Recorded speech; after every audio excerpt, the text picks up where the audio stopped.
Papa Yiswe Glomuba, Ao Yadadama Jimmy Gero, Kaka Bomaswa, Pusasa Fenyae, Kabiara Jovaye. Fikira Bajala, Bijudomi Amabwabla, Amadrovi Mako Dwotabo, Madrovi Mako Dwotabo. Manya Diama Komyela, Yamaro Nyatobio, Roroda Hatoman of Ofoma, Bacha Dagona Minobabama. Medua mako nya togbi ongbre dari namiba nya togbi ojoro ma tonya me nya togbi oruvo fijo togbi nya akwa bebele o ba chakotia egba na nya oruvo fijo re ho dogo nya togbi arugo de na ha to mo no popome egba fi aponu be ame oyo yo du fi amo woli anye aro bla awile kehin nyamadi poku togbi de le togbi poku togbia afia onya no damara ho afu da ho ko kura ho ma mo fi akonu le ro won ne ba nya fia rain from afai ma ba sara fai ma nya no me ya ko na fia konu du ma ga fia konu gbogbomba lakpa dunia ame o fa dure. I am challenging him, he should come out. Fear otu horo blanti me o fa nigba to bia ka fa nigba arofofo ame awudu ame ga awudu ti apon fa nigba agboma akwa to bia kwa fa vi no vi kopi adato yera goje ipa kloji podo rabiana ti mo ka nigba na kopi o ka nigba na ko na yo jiji medio biana place saja yi klekushe shipa no vi onya yon to mi dro tofia na marakaba yeruji ovarofia ya ka toga yonyama ne pole anlo du babame alaba o we plus suba afie nya vanya fa jiji ma bio pateri bia yo banga alaba onya to koto ebe vanya fa bio nya duo ayata ya ba yo to mo shareji vanya fa foto fo kata yo gbe ne ne va po balare la fia amaro le duama o togbia ameto shike onya togbinya ba fia o pe ashike ari lo an na doga do mo iga fia amato shike o togbi onya o pa maro ja bol ani gbo bolo pe jiji mejo gbo to ja fuji gbo o ko egba o li arojo togbi o gbo nye pe no togbinya ba manya ma ba mo yin jam na ba to togbi akwa mi rira oru jo keke jo hamaga nya tomu o to chiori na amaro jila wa ro ro jo me duama nya va nya no zo me flauto o ha fia to yo amaro to bio o wo mo gulo ba kuku ga ro tanu ro vama no o ranu o vama ba awo ya gble fia ku amen ta ruma we ko bobo jidom na mi okwo bio kaka I am saying on record ba nye bobo na o egba susu Wiley manya na kotura no vion kpura no vion jowo mo ka bon legal battle na kpo ba ye fanya le ma yira court ma ya ba na ba bana mara magba anwo traditional council magba ba na wulu majo gawu amagbe ne ba na ba aleke to gawu to bi shidaga ko na mara be nya ho tato yes ye po wala ba je mara gbo be ya nya tato na mama fiko jo le po fiko jo le po o to bi fani gbare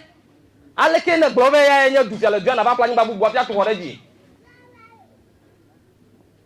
aleke na be to bi fukpo ya na ga ba plani ba afia to hore di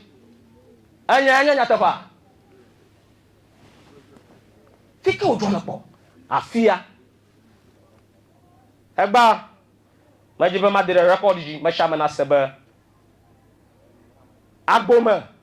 mama nya bio la fima anigba ma bonyo ocho mlada pa ma kluvia o manya bolam ameze buji kaka I am sending warning to them ono careful magbona oji ala ba nya togbi ada formule anloga ocho va da mama nya kokwi sorry abui yo vachi mama nya gbola fia ye abuya fofo kanigba ni egba ozu Kluvia Fanigba. T'as no careful, mon consum. Zozo le clame Zagu. À la bas, mais yo konu na rure, moga trona ba ya wiyo. Ta Kluvi ko bana no ready. Na ma choko, ma bana oji. Oko maruba wonya development queen. Ko fifia o gadi be o fiai. Marakuku la klama chicho la fia. Maron pujiba nyava former president Jerry John Rawlings the late. Yo coach ya ro karigbe meva duama. Tobi na za kura serve fia development chief e. Kan ko jovia nye gazette o. Ya nye ko yo post yo kuma da dare star poster audio.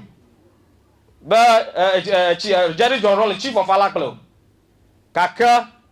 nyonu fia o mi ba onya development queen mother so a.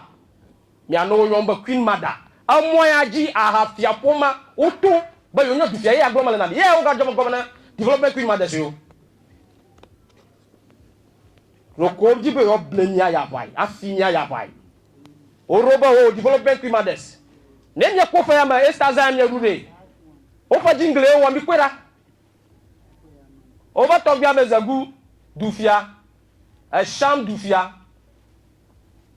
We are not in Banana Republic. My shama yo susu blogger. Togya mezagu dufia hotatov ame hotatov Ango State. Togya garu. Ikoro nyonu oju ko ba Queen Manda. Mama nyu over the first Queen Manda of Alakle. Mama nyu mo bo the first Queen Manda of Alakle. Hororio nami. Hororio nami. Aduna kwami. Dollar power zamye lebe yoko rufia. Dollar power. Na mye kpo gami no fama. Mama ba hekele nyashi. Nyonu fia koro la ngoma do yina mo ne po. La kla kuma kwela. Nyonu fia yo mama ba helo shikla mo do yina mo na o. Kama ngo traditional council makwe o. Kaya mezegu wo. Pla hafia wo. Ako nyonu fia development prima deso ayi do na mo na tam kana mo kwa ngo traditional council makwe o. Ala ba o no jobo kworo pom lo gbo afia garo no jodo ko bo yo Switzerland ko ba chi ogbo no gbo na oji jobo ku no ta nya gerere nya ta gloy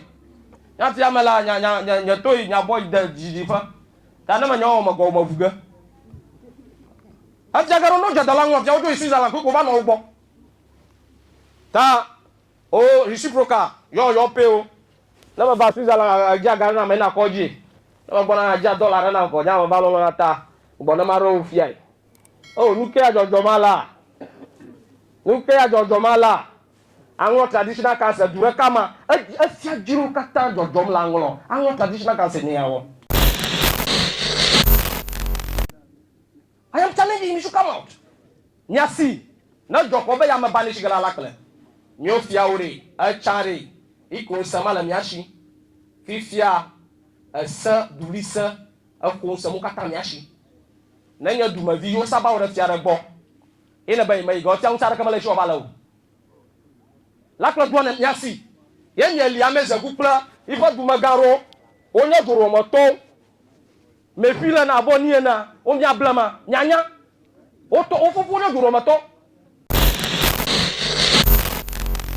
duma garo ira to binya fa ora oto diama bono va tianu na ni azan yo ya oba je fofu nya fofu papa ma ba ko ko ni bana numa yo ya egbon pa mo so ko no momo asigbon zan ato zan no ba ya pachi e to bi na plaga yo che yo na ba ko kuvye ko yo ni homa ka kan ya la biama be nya dumagan ye de lepoku ya yo ma meze gova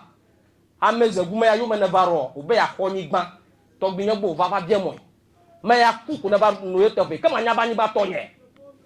ofia na ko te pa yo be ya wona nere duoma no va to bi nya gova bien mo agboya to bi nya ba no ko ve dumagara ti agboduama dumagara la duama ti agbo o fa mo duro mo mo ga duru gami olo acha ko wonu mana nya to bi obo o pe ba e ga baga la klo no dova ni to ya ma sabo ba o suro ku ko da ka ya mo ko no ni do vuvu me ti no na kama ale ko nya bo de ro ba ti tamlo me amakuku wa fo nyono fo moto ba na lisa ko na dui nya ko nya fo bori diama nya so na ko gbara kakla amakuku obe mi ko nya ba no dodo ala ba nu nya to bi wo dari ta ni nya to bi fa foto mana kama mo na ga mi diamo mana ka mo na ga mi diamo pasale ka fo me mi etro nya wo reka la kle do nya bo yingo nya nya la fia nya du to na la klere nuke ma wona la kle manya nuke la kle na wona mo ala ba amayo dongo o to shinu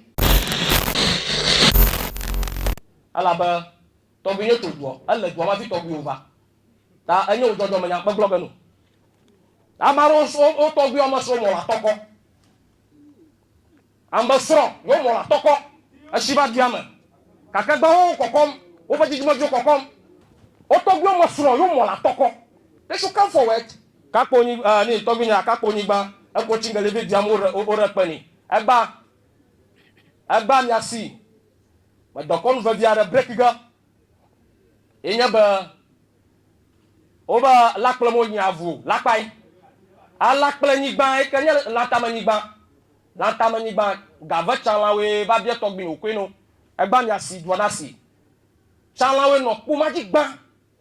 ye ku mo lolo ore na chalawo yo zo yo ton no ba lakple mo nyavu ko je lantama nyigba ma lakple nyigba avula lantama kaka no si wo moru ovore ahon bubu manya ahon bubu boko lo fawe manya me kana ja me o nyanya ko ayata nanya javia lo fa mla delike na ko ba vula bizia ro vivi nto na ko atanyi la lakle nuke jofi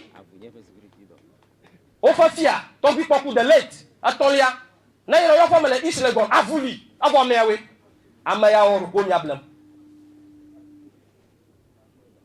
to bi poku ike ikofa ike fanya bitro no ameze bu ba korata fa na yero yo famele islegon avuli no fonu domni abo mewe kama nya problem nyela diama avo troma adu trom avo kata la laklo troma na specific group of people ye chali troma na